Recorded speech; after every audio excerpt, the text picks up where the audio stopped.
अगर आप ये चाहते हैं कि आपकी लाइफ की कोई भी सिचुएशन है उससे आप फाइट करते हुए योद्धा की तरह बाहर निकलें, आपके जीवन में आनंद, उत्साह और उमंग हो, आपका आने वाला हर दिन दिवाली जैसा हो, तो इस वीडियो टीचिंग को ध्यान से समझें। अगर आप ये 3 प्रैक्टिस डेली बेसिस पे करते हो तो गारंटीड आने वाला हर दिन आपके भीतर एक दिवाली जैसा उत्साह और उमंग लेके आएगा।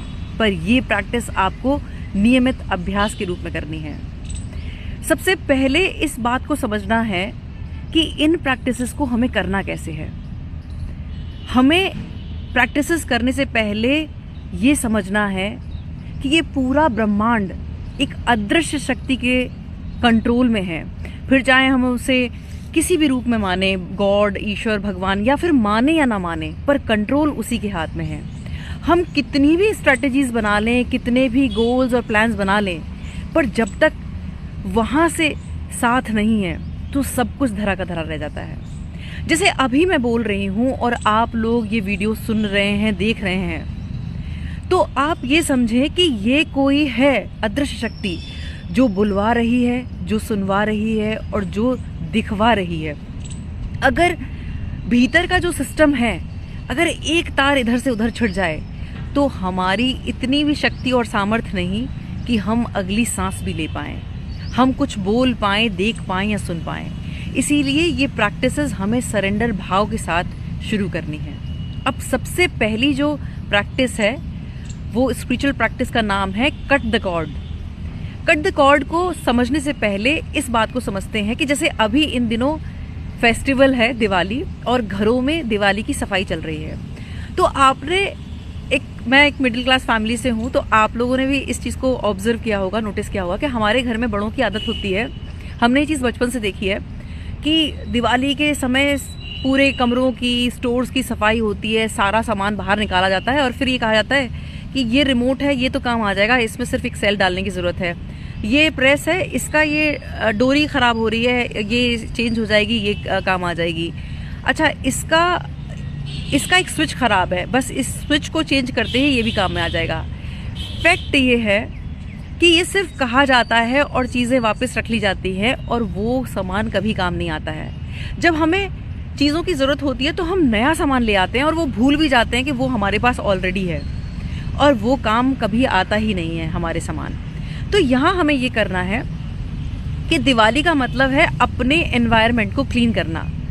अब जहाँ हम रह रहे हैं वहाँ और उसके आसपास का एनवायरनमेंट क्लीन करना है, और हम जिस शरीर में रह रहे हैं, यानी हमें हमारे जो ये मेंटल कॉन्फ्लिक्ट्स हैं, जो लिमिटिंग बिलीफ्स हैं, उन सबको कचरे की तरह बाहर निकालना है। घर में जो चीज़ें हमारे यूज़ की हैं वो रखनी है, जो चीज़ हम यूज़ नहीं कर रहे हैं और वो किसी की लाइफ में वैल्यू ऐड कर सकती है, जैसे कि हमने नया टीवी खरीद लिया और हमारा पुराना टीवी स्टोर में रखा है, नई ड्रेसिंग टेबल आ गई, पुरानी स्टोर में रखी है, तो जो लोग आसपास हमें सर्व कर रहे हैं उन्हें ये सब चीज़ें गिफ्ट के तौर पे दें, उनकी लाइफ में वैल्यू ऐड करें। और जो चीज़ किसी के भी काम की नहीं है तो उसे कबाड़ समझ के घर से निकालें, अपने एनवायरनमेंट को साफ रखें। और इसी तरह से यहाँ जिस शरीर में हम रह रहे हैं और यहाँ जो चल रहा है उसे क्लियर करें। मतलब आपने अपने जॉब में मेहनत करी, रिलेशनशिप में मेहनत करी, अपना 100% दिया, और जहाँ आपको वैल्यू नहीं मिल रही है तो बार बार एक ही बात पर रोना, गिड़गिड़ाना छोड़ें। अपने लिए चीज़ों के लिए वैल्यू मांगने की और अप्रूवल मांगने की ज़रूरत नहीं है। यहाँ कॉर्ड कटिंग करने की ज़रूरत है। कॉर्ड कटिंग करने से मतलब है कि जो चीज़ें सर्व नहीं कर रही हैं, अब 4 साल पहले कोई घटना हुई और उसी को हम सोचे जा रहे हैं, तो वो हमें कभी आगे नहीं बढ़ने देगा।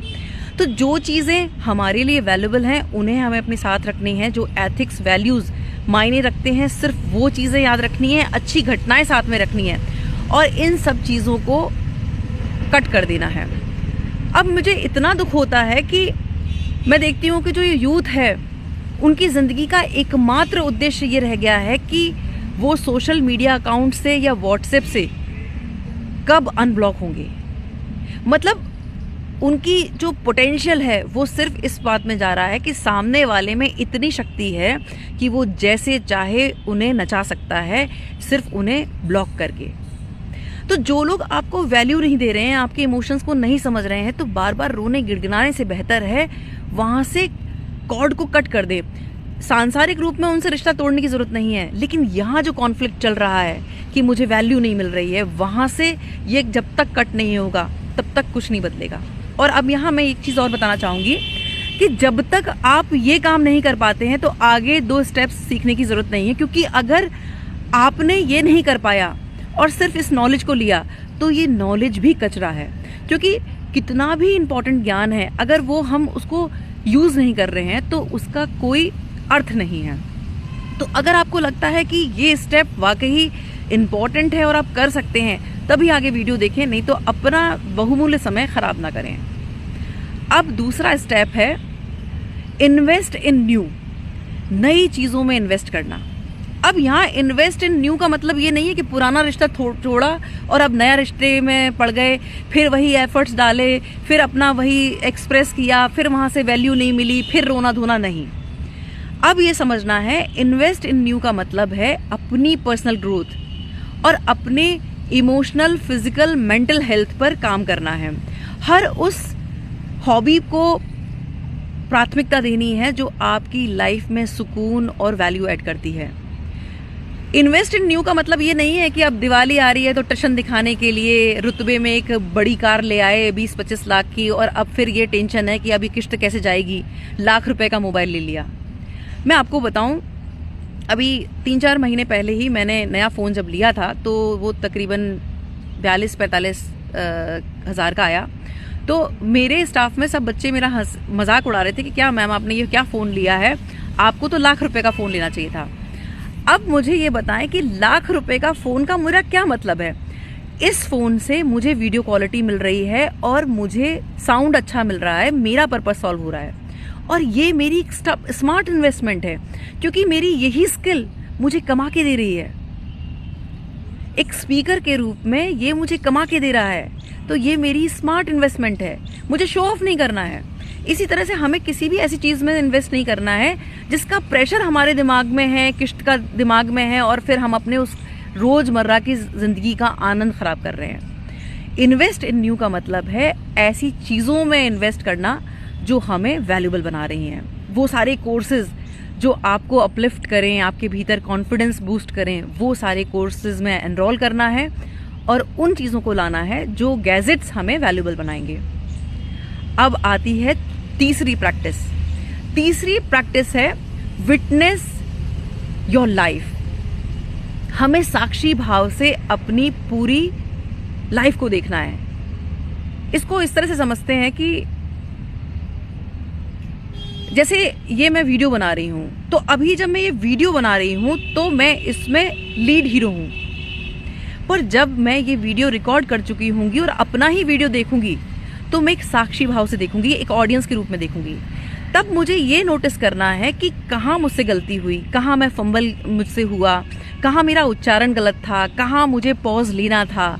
जब मैं इस तरह से अपने इस वीडियो को देखूंगी तब मुझे और बेहतर करने में हेल्प मिलेगी। अभी हम लोगों ने क्या कर रखा है अपनी लाइफ के साथ कि हम लोग फोकस तो हैं, लेकिन दूसरों के रोल पर हम फोकस्ड हैं। और जब हम दूसरों की कमियों पे और दूसरों के रोल पे हम फोकस रहेंगे तो हमारी ज़िंदगी में कुछ नहीं बदलेगा। बदलाव सिर्फ तब होगा कि जब हम एक सिचुएशन को देख रहे हैं और अब हमने उस पर रोना छोड़ दिया और अब हम ये देख रहे हैं कि ठीक है, एक दृष्टा भाव से उस पिक्चर को देख रहे हैं कि हाँ चलो मेरे लाइफ की सिचुएशन है, अब मैं किस बेहतर एटीट्यूड के साथ इसे फेस कर सकती हूँ, मैं इस सिचुएशन में कैसे खुश रह सकती हूँ, कैसे फुलफिल्ड महसूस कर सकती हूँ। जब हम इस एटीट्यूड के साथ आगे बढ़ेंगे तब हमें डिवाइन गाइडेंस मिलनी शुरू होगी। और अंत में मैं आपसे एक बात कहना चाहूँगी कि ये पूरा संसार है ना, वो हमारी चमक से, हमारे भारी सौंदर्य से आकर्षित होता है, पर वो जो सुप्रीम सोर्स है वो हमारी मन के पवित्र भाव को देखता है। इसीलिए जितना प्योर इंटेंट होगा लाइफ में उतनी ही जिंदगी फ्लो के साथ बीतेगी। इसीलिए अपना फोकस सिर्फ और सिर्फ अच्छाई और सच्चाई के साथ बिताएं और फिर आपकी ज़िंदगी का हर दिन दिवाली का सेलिब्रेशन लेके आएगा। बहुत बहुत आभार। नमस्कार।